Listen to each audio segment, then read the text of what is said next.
नमस्कार, मैं शैलेश और एक बार फिर से हमारे साथ हैं डॉक्टर सिद्धार्थ सर, वरिष्ठ पदाधिकारी, और जिनसे पिछली बार हमारी बातचीत हुई थी कि किस प्रकार से उन्होंने IAM किया, और आगे हम चर्चा करेंगे कि जब IAS की ट्रेनिंग हुई वहाँ क्या हुआ और IAS की ट्रेनिंग के बाद जब पहली पोस्टिंग हुई वह क्या हुआ।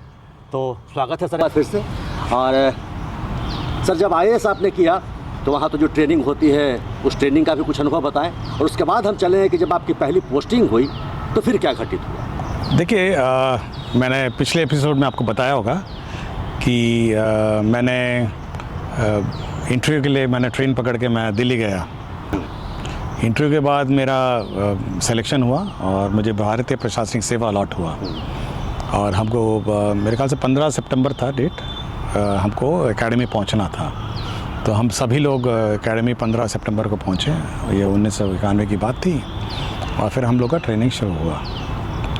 ट्रेनिंग सामान्य था जो आजकल होती है, कोई कोर्स करिकुलम था और सभी जो कला और सभी स्किल्स में पारंगत होने की ट्रेनिंग थी, वो सब हुआ। और उस सर यहाँ पे हाँ कि जो पहले ट्रेनिंग आपके समय में हुआ करती थी और वर्तमान में है, तो उसमें कोई परिवर्तन आया? वही मेरे ख्याल से परिवर्तन थोड़ा टेक्नोलॉजी में अंतर आया।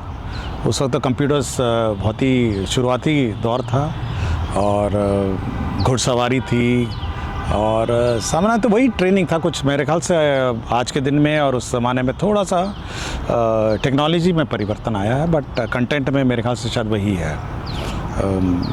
उसके बाद जब ट्रेनिंग, जो इनिशियल ट्रेनिंग थी हमारी IAS IPS IAS सबसे साथ ही हुई थी, और फिर मुझे वहाँ से बोला गया कि गिरिडीह, आपको झारखंड में एक ज़िला है गिरिडीह।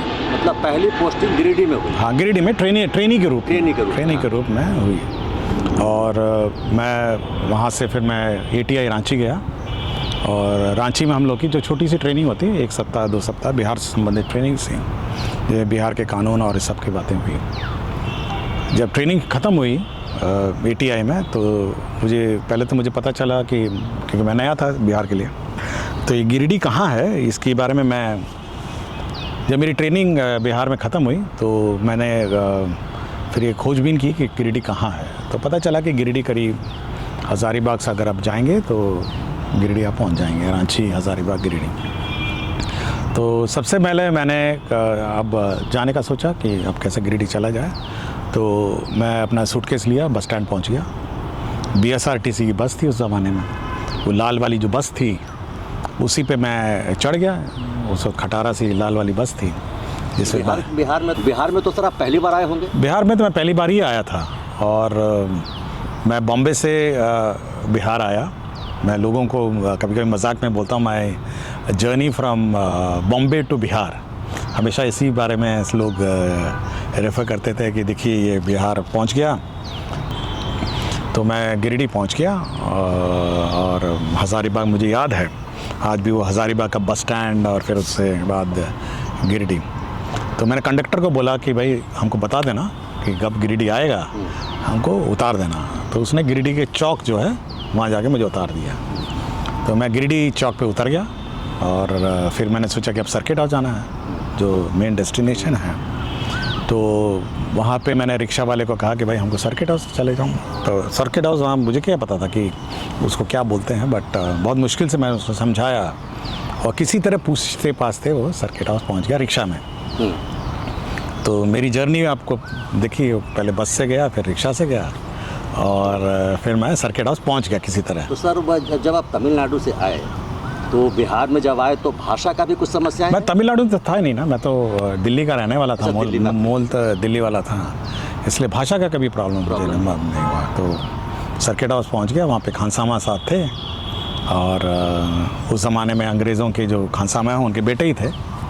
तो उन्होंने मुझे कमरा वमरा दे दिया था, पता था कि आ रहा हूँ, और कोई विशेष खातिरदारी नहीं हुई। जहाँ आज के दिन में सुनने में आता है ना कि बहुत मतलब अब तो IAS अगर बन जाए, तो अगर YouTube में कभी कभी खोलता हूँ तो देखता हूँ कि माला पहन के पूरे शहर घूम रहे हैं, और जैसे कि कोई मेजर अचीवमेंट लाइफ में, मतलब अब अचीवमेंट हो गया हो, और पूरा माला, इतना मोटे मोटे माला पहन के जैसे जग जीत लिया। हाँ, मतलब जैसे गाड़ी के बीच से नहीं होते हैं, रूफ लगता है उनके लिए गाड़ी अलग से रखी रहती है, वो रूफ से निकल के बिल्कुल प्रणाम करते हुए पूरे शहर घूमते हैं। तो मैं बेचारा BSRTC की बस से गया, रिक्शा से उतरा और पहुँच गया।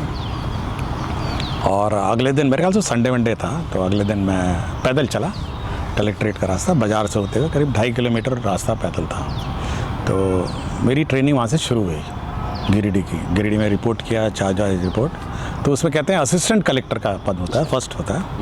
और मैं ट्रेनिंग शुरू की मेरी, अपना कुछ बड़ा बाबू सबसे मिला। और मुझे गाड़ी वाड़ी तो मिलती नहीं थी, मैं रोज़ पैदल आता था और पैदल जाता था। और यही मेरी दिनचर्या थी। कोई छोड़ दिया गाड़ी से तो अच्छी बात है। और पहले तो अच्छे एक DM थे, DC, वहाँ डिप्टी कमिश्नर कहते थे। उसके बाद जो डिप्टी कमिश्नर आए तो उनको ट्रेनिंग से कोई लेना देना नहीं था। तो उनको लगा कि ये पता नहीं ये कौन न्यूसेंस मेरे ऑफिस में घूम रहा है, और उनको कभी अच्छा नहीं लगा कि मैं उनकी फाइलें देखूं, डाक देखूं। और सामान्य तो जो ट्रेनिंग होती है वो कलेक्टर के गोपनीय कार्यालय में भी होती है, जिसमें उसको देखना पड़ता है कि कलेक्टर कैसे अपने संचिकाओं का निष्पादन करते हैं, कैसे करते हैं। तो उसको कोई लेना देना नहीं था। बट मेरी ट्रेनिंग SDO और SP साहब के कार्यालय में और बड़े बाबू सब ने कराए, और रोज़ पैदल जाता था और पैदल आता था, मतलब 2.5 किलोमीटर। और मैं आजकल अगर आप पूछेंगे तो पता नहीं, आज के प्रोबेशनर्स लोग को संभवतः गाड़ी भी मिलती होगी, परीक्षामान बोलते हैं, हो सकता है गाड़ी, लेकिन मैं पैदल गया और पैदल आया। और उसके बाद मुझे मेरा ब्लॉक ट्रेनिंग शुरू हुआ। तो जैसे कि मैंने कहा ना कि मेरे जो कलेक्टर साहब थे उनको तो कोई मतलब ही नहीं था। तो मेरे जो पूर्व के जो प्रोफेशनल्स थे, अगल बगल के प्रखंड में ट्रेनिंग हुए, कुछ लोगों के मुख्यालय में भी ट्रेनिंग हो गया। अगल बगल के नियम है कि कहीं एक ब्लॉक में ट्रेनिंग हो, तो वहाँ ट्रेनिंग हो। मेरा उसने सोचा कि इसको इतना दूर भेजा जाए कि वापस वहाँ पे नज़र ना आए कलेक्ट्रेट में। अच्छा, मतलब वो कितना ज़्यादा ये थे, हाँ, कि ये जो ट्रेनिंग वाला आदमी है ना, ये यहाँ पे नज़र नहीं आए। तो उन्होंने मुझे पीरटांड वाला एक ब्लॉक है, अच्छा, मतलब वो जो उस वक्त नक्सलवादी का मुख्यालय था, लालखंड वालों का मुख्यालय था, वहाँ उन्होंने मुझे भेज दिया। तो मैं भी बिल्कुल जिद्दी आदमी, कोई कुछ नहीं पूछा। और शुरू से ही मैं कभी किसी के बारे में ये नहीं कहा कि भाई यहाँ E ब्लॉक दे दीजिए, वो ब्लॉक दे दीजिए। ये कलेक्टर के बीच के पास ही रहता है प्रेरोगेटिव। तो मैं अपना सूटकेस लिया और वहाँ से चल दिया मैं पीरटान ब्लॉक, अपना ट्रेनिंग अपना पूरा बुरी व्यवस्था। और पीरटान ब्लॉक में अपना सामान रखा। वहाँ लाइट तो रहती नहीं थी, तो डिबरी उबरी खरीदी मैंने। वो केरासिन वाला दिया रहता था, जिसमें वो बत्ती रहती थी, केरासिन। और एक तो क्या कहते हैं वो, उसका जो कवर होता था वो लंबा रहता था। तो रिसर्च भी मैंने किया कि जितना लंबा रहेगा उतना लाइट अच्छी रहेगी। तो एक लंबा वाला मैंने, लालटेन, हाँ लालटेन नहीं, वो वाला नहीं, वो लालटेन नहीं, वो वाला लालटेन नहीं, मतलब ये केवल एक तो डिबरी रहती थी, उसके ऊपर बस ऊपर से एक तो शीशे का एक तो कवर रहता था। लालटेन तो फिर मॉडर्न वाला हो गया ना। हाँ, तो वो उस डिबरी में मैं मतलब बहुत चीज़ों को बहुत गहराई से देखा। हाँ, और जितना बड़ा हो, छोटा होगा तो लाइट कम आएगी, बड़ी होगी तो लाइट कम आएगा। तो उसी में मैं खाना खाता था, उसी में पढ़ाई करता था, और उसी में ब्लॉक में मैं रहा। और लालखंड मुख्यालय नक्सलाइट का, मुझे इतना पता था नक्सलाइट का ब्लॉक था। तो मेरे ख्याल से जैसे ही मैंने ज्वाइन किया तो वहाँ पता चला कि किसी को गोली मार दी। गांव में गया चलते चलते, तो देखा एक महापुरुष रोड के बीचों बीच, बहुत लंबा 6 फुट का आदमी, बिल्कुल गोली लगी हुई लेटे हुए थे। तो मैं पूछा कि क्या वजह, इनको क्या हो गया? तो बोला नक्सलवादियों ने बस से उतारा और इनको गोली मार दी। तो मैंने कहा क्यों मारा? तो बोला कि रात को ये गांव में बदमाशी करने गया था। तो सब लोगों को ने मना किया पहले तो 2-3 दिन से ये देख रहे थे, तो आए गोली मार दी। तो नक्सलवादी गतिविधियाँ वहाँ बहुत इस मामले में थी। तो थोड़ा सा तो आपको लगा होगा इस तरह कहाँ तो से मैं पहली बार बॉम्बे से आया, तो मैंने कहा पहली बार तो लाश देखी मैंने, इतनी लंबी 6 फीट की लाश थी, डेड बॉडी थी, जिसपे गोली लगी थी। सिंगल गोली में उतारा और सीधा गोली मार दिया। तो और थाने वाले का तो कोई आता पता नहीं कि वहाँ पे जब भी नक्सलाइट मारता था तो थाना वाला अपने गायब रहता था। वो सोचता था कि किसी तरह चौकीदार और वकीदार सब मिल के इसको बॉडी को लेकर आएंगे, उसके बाद देखा जाएगा। और पुलिस का मूवमेंट भी बहुत कम था उस इलाके में।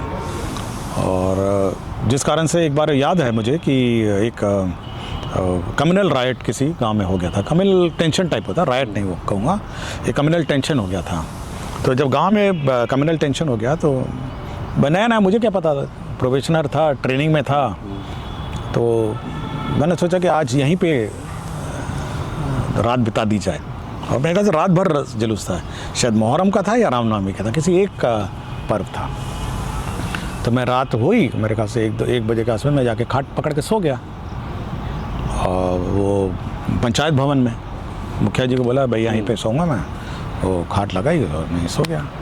रात को दस्ता आया तो मुखिया जी को पकड़ के लाया कि कौन सो रहा है यहाँ पे आपके, नया आदमी। तो मुखिया जी बोले वो ट्रेनिंग वाला है ना, वही है। इन लोगों को जानकारी हुई थी कि दस्ता वो नक्सल का दस्ता है, नक्सल का दस्ता है रात को, और पूरा कार्बाइन, उस ज़माने में कार्बाइन लेके चलते थे लोग। तो 8 का दस्ता था। मैं आराम से चुपचाप आंखें ऐसा लगा कि वो सो गया हूँ, और मैं रिएक्शन ही नहीं दिया। मैंने कहा कहीं रिएक्शन दिया और पता चला पकड़ के ले गया, मुझे ट्रेनिंग ही में ले गया तो सरकार के लिए बड़ा एक और मुसीबत हो जाऊँगा। तो मैं चुपचाप ना देखता रहा। तो कार्बाइन दस्तादारी ने मुझे देखा कि सो रहा है, तो पूछा कि कौन है, तो बोला ट्रेनिंग वाला है। वो करके ठीक है करके चला गया।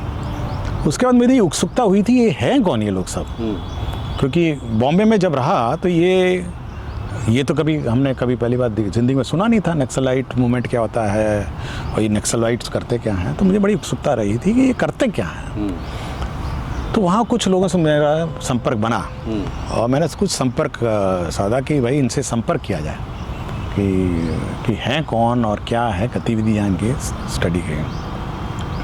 तो वहाँ कुछ NGOs काम करते थे, तो उन लोगों को बुलाया गया कि भाई इनसे संपर्क थोड़ा बातचीत का। लेकिन एक बात आगे बढ़ने से सोचे सर कि इस तरह के माहौल में आप गए पहला बार नक्सल एरिया में गए, रात में आप सोए, आपको ढूंढ के गया, फिर आपको ऐसा नहीं लगा कि बहुत गलत जगह आ गए? देखिए जो आदमी प्राइवेट सेक्टर, मैं किसी एक इंटरव्यू में मैंने कहा भी था हाल ही में, जो लंबी चौड़ी तनख्वाह वाली नौकरी, मैं बोला वो भी कहीं शायद 33 या 34 हज़ार मिलती थी मुझे, उस नौकरी को छोड़ के सरकारी नौकरी में मतलब पिताजी के देश प्रेम की भावना से प्रभावित हो के आ गया था। बड़ा वो क्या कहते हैं ना, बिल्कुल डेयर डेविल था मैं। अरे क्या कर लेंगे, क्या हो जाएगा और क्या हो जाएगा।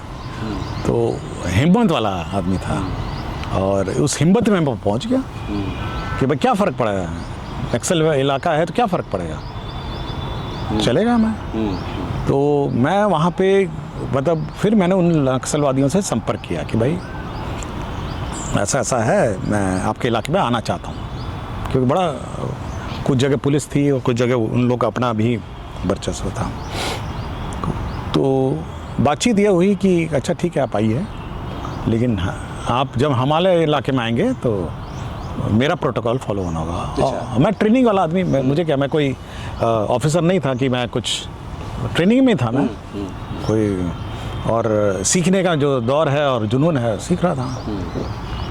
तो मैंने कहा कि भाई मैं मेरा प्रोटोकॉल, मैंने कहा क्या प्रोटोकॉल है। तो बोला जब भी हमारे इलाके में आएंगे तो हम लोग के इलाका एक बांध से घिरा है, आप बांध पे अप एंड डाउन चलिएगा, गाड़ी खाली होगी दिखेगी तब हम लोग सीटी बजाएंगे तब पहुंच जाइएगा। अच्छा, पूरा सिस्टम था उन लोगों का? उनका अपना सिस्टम था, उनका एक सिस्टम था। और अगर आप ये सब प्रोटोकॉल नहीं फॉलो करें तो हम लोग गोली चला देंगे। तो 2-3 बार मैं उस इलाके के चारों तरफ गया, मैं हिम्मत नहीं किया कि तो मेरा एक बॉडीगार्ड मिला था सिक्योरिटी में, तो 1-2 बार तो वो अगल बगल घूमने के लिए निकल पड़ा। मुझे आज भी याद है कि तीसरी बार जब मेरे गाड़ी में बैठा था तो वो जैसे ही मैं एक नदी का छोटा सा स्ट्रीम था, मैं जैसे ही पार किया गाड़ी धीरे हुई, वो पीछे से जंप मार गया डर से। बोला किस तरह देखिए आपका दिमाग ख़राब होगा, हैं, आप अपना जाइए, अपना जान गंवाइए, हम ये ड्यूटी नहीं करेंगे आप उसमें। आप बिना बॉडीगार्ड रहिए किसी और के लिए आइए, मुझे नहीं मतलब है, लेकिन मैं आपके साथ ड्यूटी नहीं कर सकता क्योंकि आप इतना खतरा मोल रहे हैं, ये खतरा हम नहीं मोल सकते, हम बाल बच्चे वाले आदमी हैं, आपको जो करना करते रहिए।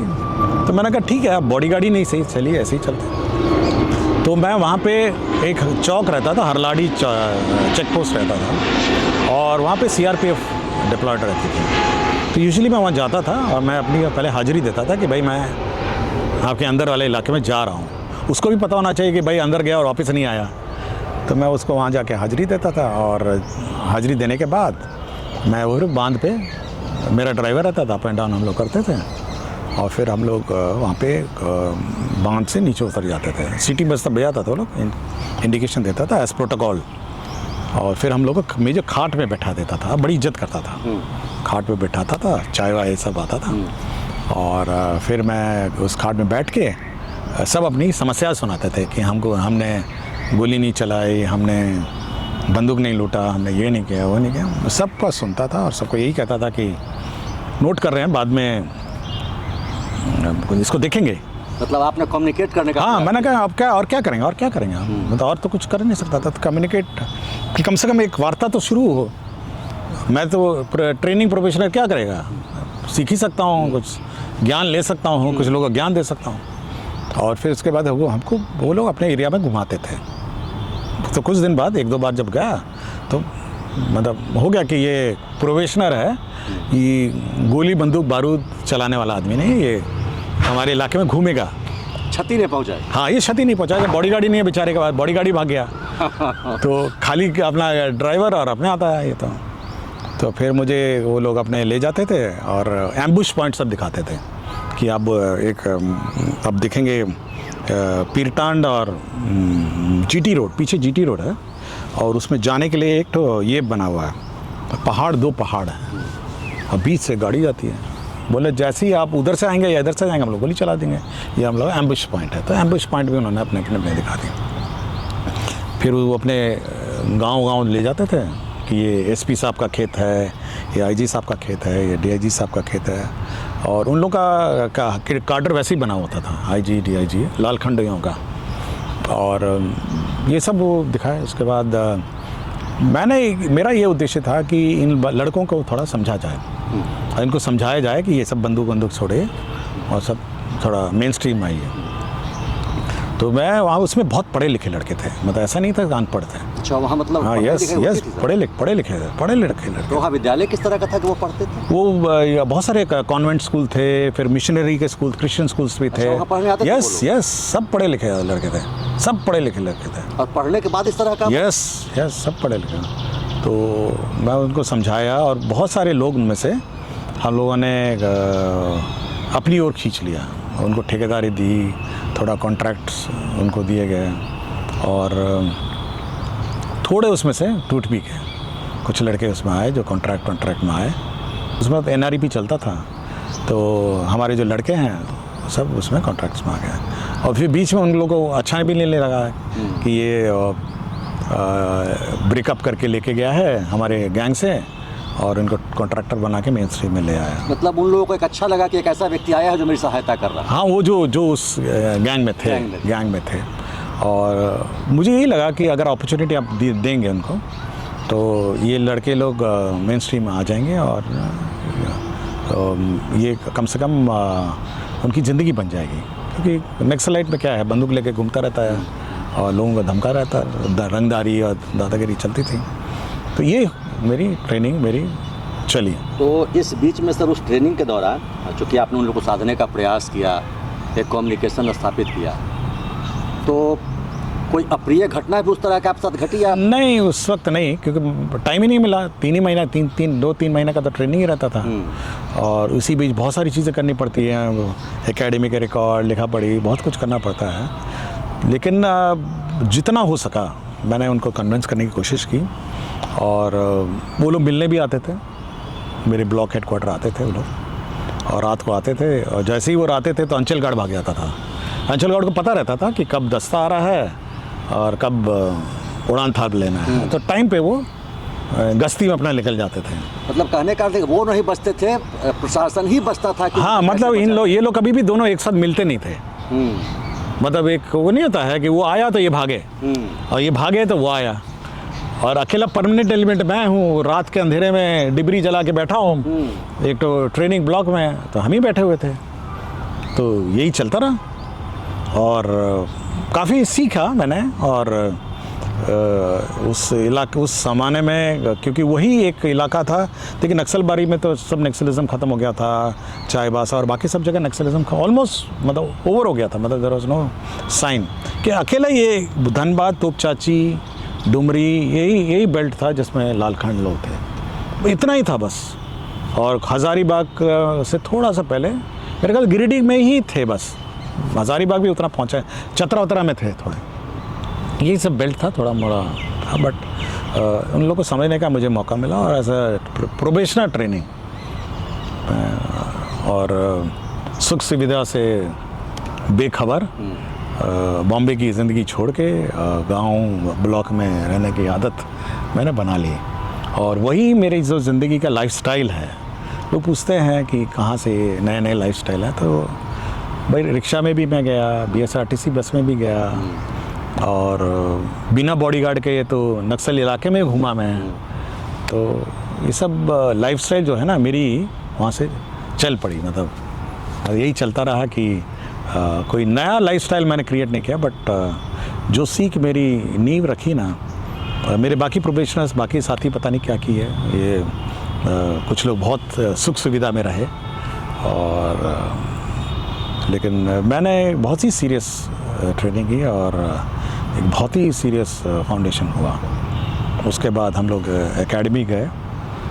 एकेडमी वो छोटा पीरियड रहता है, 2-3 महीने का था। और उसके बाद मेरी पोस्टिंग घाटशिला में हुई।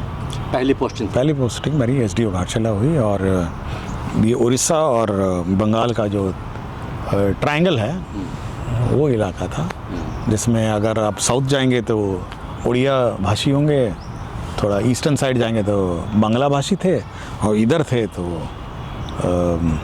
आपके हिंदी भाषी थे। तो एक ज़िला जिसमें 3 भाषाओं का समावेश था, और इस राज्य का बॉर्डर था।